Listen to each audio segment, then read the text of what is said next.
자동차에서 제일 중요한 것이 무엇일까요? 자동차 디자인도 중요하지요. 또 승차감도 물론 중요하지요. 또 여러 가지 기능이 수도 없이 많을 것입니다.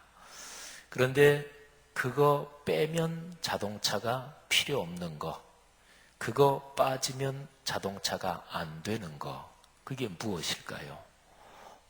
디자인, 승차감, 또 색상 다 중요하고 취향도 중요하지만 그런데 엔진 빠지면 안 되죠. 그죠? 예, 엔진 빠지면 이게 중요하죠. 엔진이 없는 자동차, 가지 않는 자동차, 그럼 뭐 하겠어요? 물론 특별하게 자동차 모델 수집가한테야 물론 의미가 있겠지만 그런 거 말고 통상적으로 자동차는 타고 다니는 거잖아요. 그렇게 본다면 움직이지 않는 자동차 필요 없잖아요. 그죠? 그러니까 다른 여러 가지 요소들, 디자인, 승차감, 색상 또는 자동차 등등 이런 것들, 그런 것들은 제일 중요한 게 있다. 그 전제 위에서 그런 취향이 고른다든지 선택한다든지 이런 거지요. 제일 중요하게 엔진이 없다. 그러면 그런 것들이 이거는 부차적인 거구나 하는 것을 알게 됩니다. 엔진보다 더 핵심적인 것을 얘기하란다면 전기, 계통 그 구조이겠죠. 그래서 전기가 제일 처음에 이게 스파크가 되면서 그러면서 엔진이 가동되니까요. 어쨌든 그런 것이지요. 이런 예를 하나만 더 들어보겠습니다. 자녀를 낳아 기르면서 자녀에 대해서 뭐가 제일 중요할까요? 부모 심정은 다 똑같습니다. 내 자녀가 잘 자라주고 또 자기가 걸어가는 인생길에서 탁월하게 되고 성공하게 되는 것 다 원합니다. 그래서 부모는 잔소리하지요. 그리고 자녀들이 공부도 잘하고 또 좋은 직장 들어가고 결혼 좋은 배우자 만나서 잘 결혼하고 이거를 원합니다. 그런데요, 부모들 중에서는 자녀들을 열심히 기르고 그리고 진짜로 잔소리하고 안달을 하면서 그렇게 진짜로 잘 길렀어요. 그런데 나중에 자녀한테 배신당하는 부모도 가끔 있습니다. 자녀들이 굉장히 탁월해요. 예를 들어서 외국 유학까지 갔다 왔든지 아니면은 판검사가 됐든지. 근데 부모가 자녀 잘 되기를 간절히 원해서 그렇게 잔소리하고 안달을 하면서 기르고 자녀가 어쨌든 어느 정도 잘 따라주어서 그렇게 사회적으로 성공했는데, 그런데 부모 자녀 간의 신뢰, 사랑 이런 거는 그 과정에서 다 깨져버린 거예요. 자녀가 부모를 존경하지 않고 또는 부모에 대해서 미움이 쌓이고 분노가 쌓이고, 그래서 나중에 큰 뒤에 부모는 전혀 나 몰라라 하고 배신당하는 거죠. 가끔 있습니다. 여러분, 부모가 자녀를 낳아서 기르면서 사실은 제일 중요한 것은 부모 자녀의 관계, 사랑과 존경의 그 관계잖아요. 그죠? 자, 제가 지금 말씀드린 이런 것을 교회에 적용해 보겠습니다. 자, 교회에서 제일 중요한 것, 심장과도 같은 것, 그거 빼면 더 이상 교회가 아닌 것, 그게 무엇일까요? 현실적으로 교회 공동체가 사역을 감당할 때 건물 중요하지요. 또 조직 중요하지요. 이런저런 중요한 요소가 많이 있어요. 또 이런저런 인간관계, 좋은 게 좋다. 이것도 인간관계에서 교회도 사람이 모인 집단이니까 그것도 필요하고 수도 없이 많은 게 필요하죠. 어떨 때는 교회적인 체면, 좀 표현이 그렇습니다만은 그런 것도 현실적으로 필요한 때가 또 있습니다.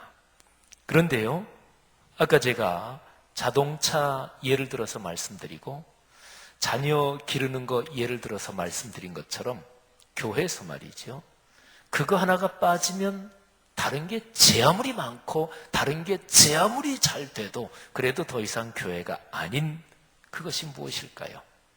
그게 바로 선교입니다. 교회가 제일 처음에 태어날 때 그거를 위해서 태어났어요. 그것 때문에 교회가 시작됐다고요. 그게 바로 선교입니다. 이 선교에 대한 예수 그리스도 우리 주님의 명령을 흔히 지상명령이라 이렇게 표현합니다. 지상명령하면 성도들 가운데는 지상, 이 땅에 사는 동안 땅 위에서 하신 명령 이렇게 생각할지 모르는데, 한자어가 그 땅 지자가 아니고요, 이를 지자 최고 지자입니다. 그러니까 세상에 존재하는 모든 명령 중에서 가장 최고, 최상, 그리고 가장 엄중한 절대 명령이다, 이 뜻이 지상명령입니다. 지상명령을 생각하면 우리 성도들이 얼른 머리에 떠오르는 구절이 마태복음의 맨 마지막 장, 마지막 부분에 있는 그 구절이 떠오를 것입니다. 예수 그리스도께서 이 지상에 계셨던 맨 마지막 장면, 그러니까 하늘로 오르시기 직전에 주신 말씀입니다. 한번 다시 우리 마음에 새기면서 들어보십시오. 예수께서 나와 말씀하여 이르시되 하늘과 땅의 모든 권세를 내게 주셨으니 그러므로 너희는 가서 모든 민족을 제자로 삼아 아버지와 아들과 성령의 이름으로 세례를 베풀고 내가 너희에게 분부한 모든 것을 가르쳐 지키게 하라. 볼지어다 내가 세상 끝날까지 너희와 항상 함께 있으리라 하시니라. 아멘. 성도 여러분, 이 말씀이 여러분의 중심에 늘 살아있기를 주의 이름으로 권면하고 부탁합니다. 이것이 여러분 삶의 축복임을 깨달으시기를 바랍니다. 이것이 없이는 그리스도인의 삶에 그 어떤 복도 오지 않는다는 것을 성령께서 우리에게 늘 깨닫게 하시기를 간절히 소원합니다. 여러분, 이 구절 하면 또 얼른 떠오르는 구절이 있어요. 이 구절하고 사실은 같은 구절입니다. 저 유명한 사도행전 1장 8절입니다. 우리 이 구절은 그리스도인들이 다 암송하고 또 우리 교회는 이 구절이 매년마다 암송하는 네 덩어리 구절 가운데 있으니까 오직 성령이 너희에게 임하시면, 우리 다 같이 한번 해볼까요? 오직 성령이 너희에게 임하시면 너희가 권능을 받고 예루살렘과 온 유대와 사마리아와 땅끝까지 이르러 내 증인이 되리라 하시니라. 아멘. 사실은 같은 장면을 마태복음, 누가복음이 같은 장면을 기록한 것입니다. 이 말씀을 가리켜서 영어로 The Great Commission이라고 그래요. 영어에서 정관사 the가 붙으면 이거는 유일한 것, 특별한 것, 바로 그거를 가리키기도 하죠. Great Commission. 그러면 아까 제가 한글로 말씀드린 것처럼 지상명령 또는 위대한 명령 이런 뜻인데 앞에 the가 붙어서 유일한, 오직 하나인 위대한 명령, 지상명령, 그런 뜻이지요. 사랑하신 여러분, 선교하지 않으면 교회가 아닙니다. 교회는 선교 그 자체를 위해서 태어났습니다. 우리가 보통 전도라는 단어도 쓰는데 전도, 선교 그냥 같은 뜻이에요. 그런데 조금 구분해서 전도 그러면 주로 국내에서 복음을 전한다, 여기에 조금 더 많이 사용하는 그런 뉘앙스가 있죠. 선교 그러면 국내 밖에 해외에서 복음을 전하는, 그런데 좀 연관되는 단어로 뉘앙스가 있기는 합니다. 어쨌든 좀 더 포괄적인 단어가 선교라는 단어입니다.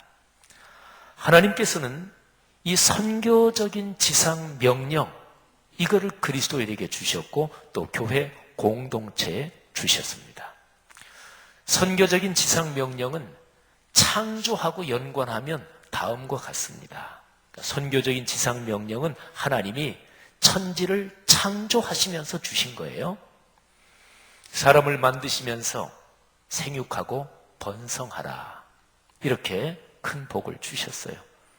그리고 나서 생육하고 번성하는 게 왜, 무엇을 위해서, 어떤 목적을 위해서? 그것은 사람 이외의 모든 피조물을 잘 돌보고 그리고 다스리고 아름답고 행복하게 그렇게 만들려고 생육하고 번성하라는 것입니다.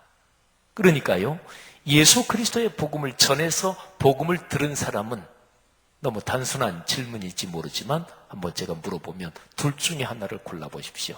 예수 그리스도의 복음을 듣고 그 복음대로 사는 사람은 둘 중에 하나, 불행하게 된다, 행복하게 된다. 예, 행복하게 되죠. 그런 사람은 비루하게 된다, 아름답게 된다, 아름답게 되죠. 사람이 더 거칠어지고 독하게 되고 욕심스러워지고 그럴까요? 아니겠죠. 사람이 착해지고 그리고 사람이 순해지고 또 다른 사람을 도와주게 되고 그리고 아름다운 인격으로 점점 성숙할 거 아니겠어요? 선교라는 게 본래 그런 것입니다. 창세기에서 사람을 만들고 하나님은 창조와 연관해서 선교의 사명을 사람에게 주신 거예요. 근데 그게 죄 때문에 깨지잖아요. 그걸 회복시키러 오신 분이 예수 그리스도시잖아요. 예수 그리스도께서 3년 동안의 모든 사역을 하시고 마치고 하늘로 오르시면서 마지막으로 주신 The Great Commission 지상 명령이 바로 복음 전파, 땅끝까지 선교하라는 것이잖아요. 이게 이제 일맥상통해서 흐르는 것이지요.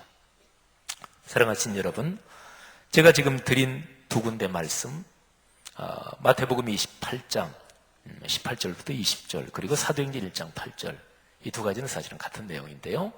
근데 이 내용하고 짝이 되는 구절이 있습니다. 짝이 되는 구절.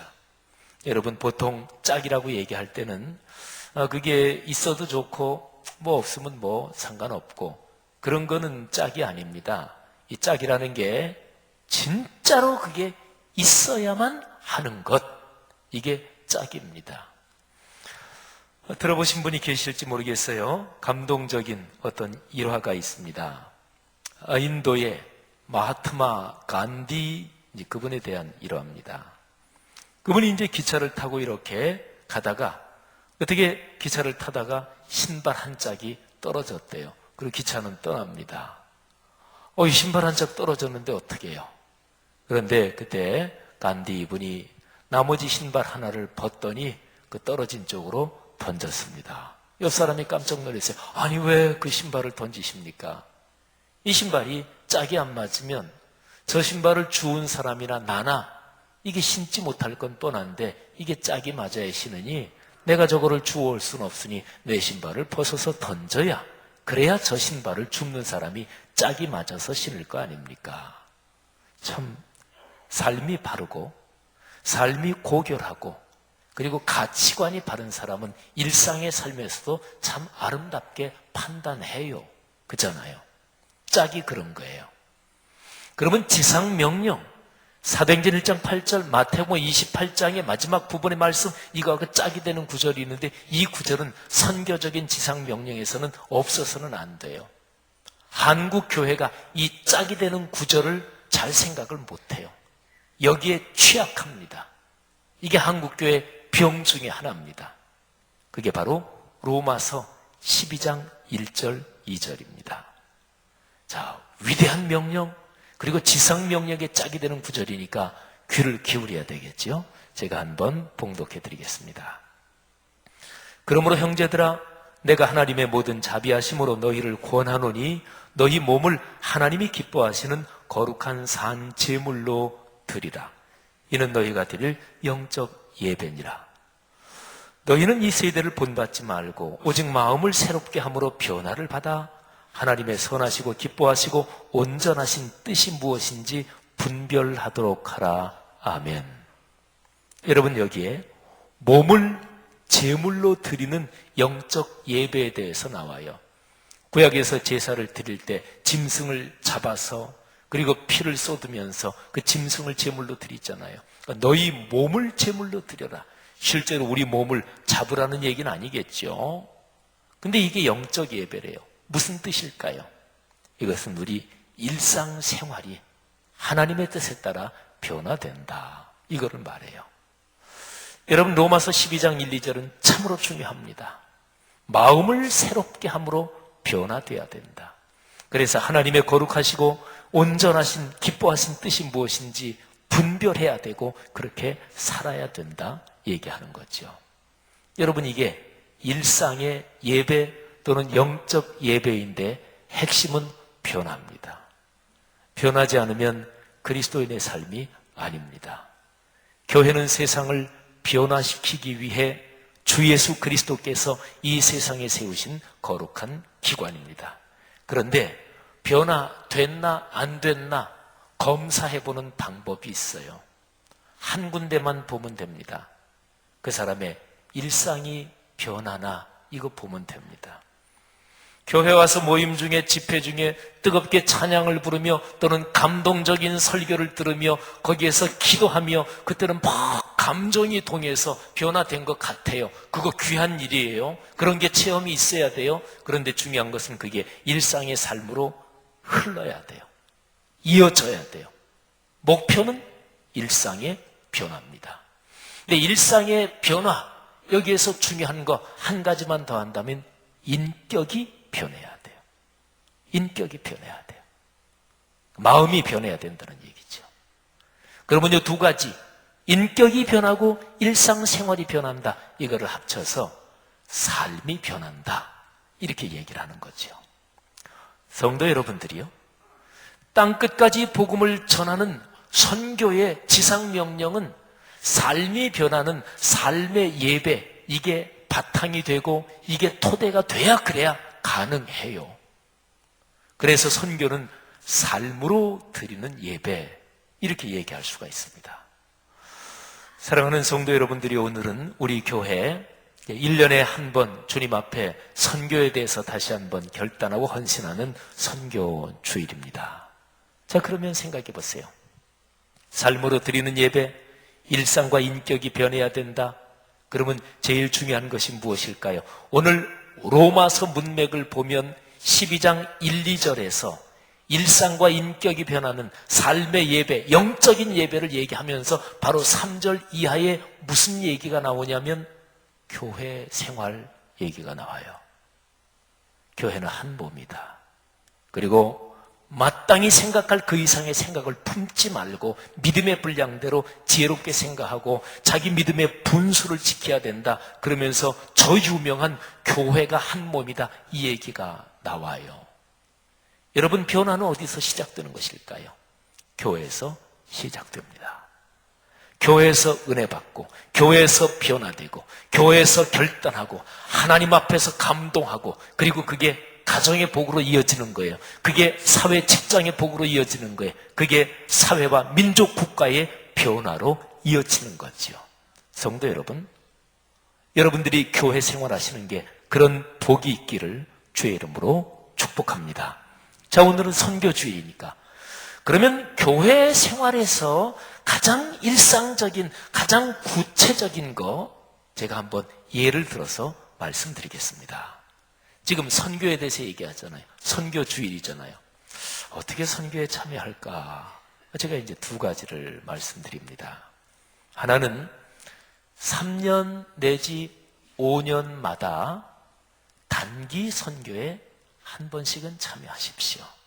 3년 내지 5년. 누가? 젊은이들한테 제가 지금 설교하나요? 아니요. 연세 드신 분들부터 모든 성도들이 3년 또는 5년마다 한 번 이렇게 얘기하는 거는 단기 선교하려면 뭐 100몇십만 원 이렇게 돈이 들잖아요. 그래서 제가 3년 내지 5년 말씀드린 거예요. 어디 1년에 한 번 휴가 때 놀러 가시나요? 요즘은 생활이 넉넉한 분은 뭐 매년 외국 여행도 하시기도 하고, 또는 한 2, 3년 만에 한 번 외국 여행 하시기도 하고.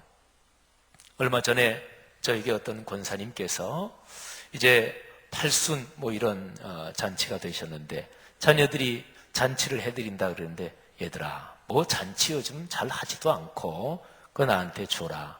그래가지고 꽤 많은 금액이에요. 저한테 목사님 이거 선교에 써주세요. 그렇게 가지고 왔어요. 그래서 그거를 올해 말레이시아에서 초교파적으로 선교사들 모임 있는데, 그러면 권사님 그 선교사들 모임 거기다가 헌금하도록 하겠습니다. 제가 그렇게 말씀드렸더니 아유 목사님 고맙습니다. 사랑하신 여러분, 어디 단기 선교 한 번도 안 가보신 분들 여기 계시죠? 그죠? 한 번도 안 가보신 분들, 단기 선교를 가면 감동을 받습니다. 이런 얘기하면 어떤 분들은 그래요. 아유, 그거 비행기 싹들여서 뭘 가냐고. 그거 한 일주일 한 7, 8일 가서 무슨 효과가 있냐고. 그냥 돈 보내주지. 손주들도 그러시지요? 손주들 보러 안 가시죠? 뭐 그거 보러 가요. 가시기는 미국 여기 이런데. 또 뭘 교통 막히는데 명절에 뭘 내려가요. 그냥 돈 보내주지. 그렇게 얘기하는 거 아니에요. 그죠? 자기한테 진짜 중요한 거는 만나는 거예요. 보는 거예요. 끌어안는 거예요. 선교는 주 예수 그리스도께서 심장을 찢으시면서 우리에게 명령하신, 우리의 생명을 구원해 주시면서 그러면서 우리에게 당부하신 거고, 이게 교회의 존재 목적이요 그리스도인의 존재 목적이에요.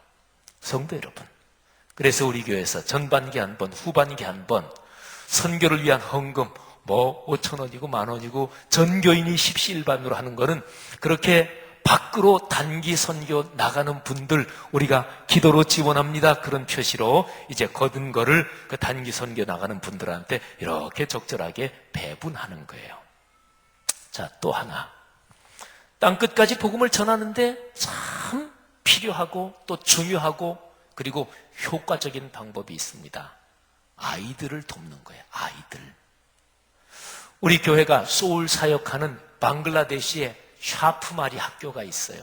방글라데시 이슬람 지역이거든요. 근데 그 샤프마리 학교가 기독교 계통이 하는 거 부모도 알아요. 근데 워낙 잘 가르치니까 또 저렴하니까 교육 내용은 좋고 그러니까 부모들이 보내는 거예요. 본인은 이슬람 신앙 가지고 있어도 상관없어요.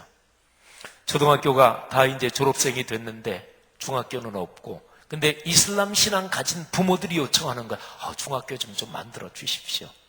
그래서 작년에 우리 교회 어떤 분이 헌금을 하셔서 그래서 중학교 교육을 시킬 수 있는 교실 3개 만들고, 그리고 선생님 2분, 그리고 학교 관리인 1분 월급 줄 수 있는 거를 월 50만 원씩 작년 예결산위원회에서 논의하고 통과시켜가지고 올해 지원하고 있어요.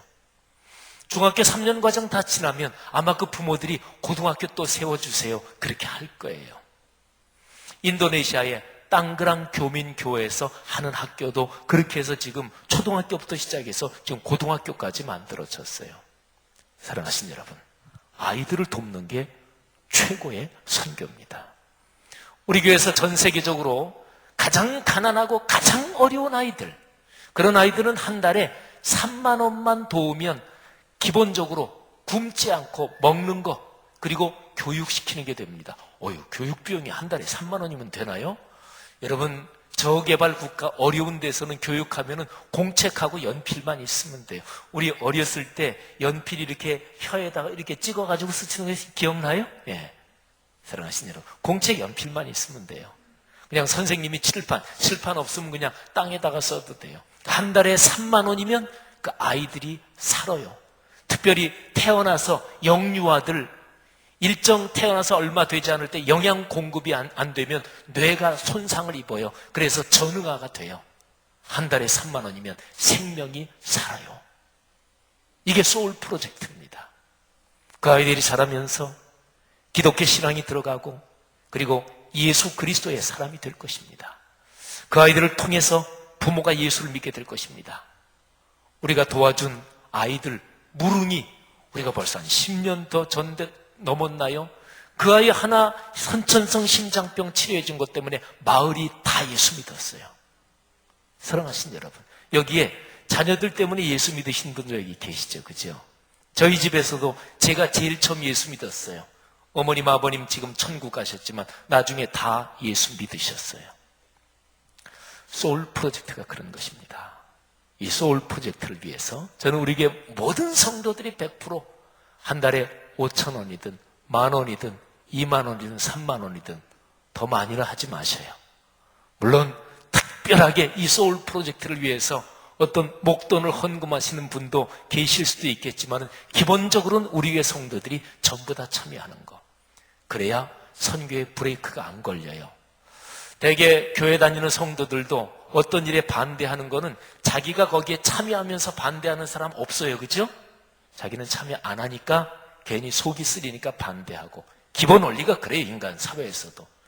그래서 우리 교회가 복음을 전해야 하는데, 땅끝까지 선교해야 되는데, 담임 목사인 제가 간절하게 소원하는 게 우리 교회 성도들 한 사람도 빠짐없이 선교에 동참하는 거. 그러니까 3년이나 5년에 한 번씩 단기 선교 이 얘기를 하는 거예요. 그냥 동남아 제일 가까운데 일본, 인도네시아 거기에 며칠 시간 내셔서 다녀오시면 돼요. 그냥 이렇게 해서 둘러보시고 하나님이 그 걸음을 축복하십니다.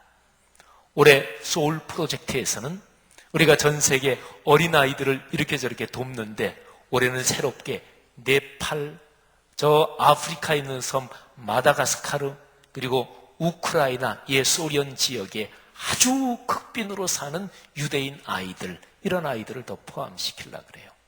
성도 여러분들이요, 이 귀한 사역에 동참해서 하나님이 여러분의 가정을 축복하시고 우리 교회 공동체를 축복하시고 선교에 주님께서 걸어놓으신 복이 어떤 것인지 체험할 수 있는 놀라운 은혜가 우리 모두에게 있기를 주의 이름으로 축원합니다.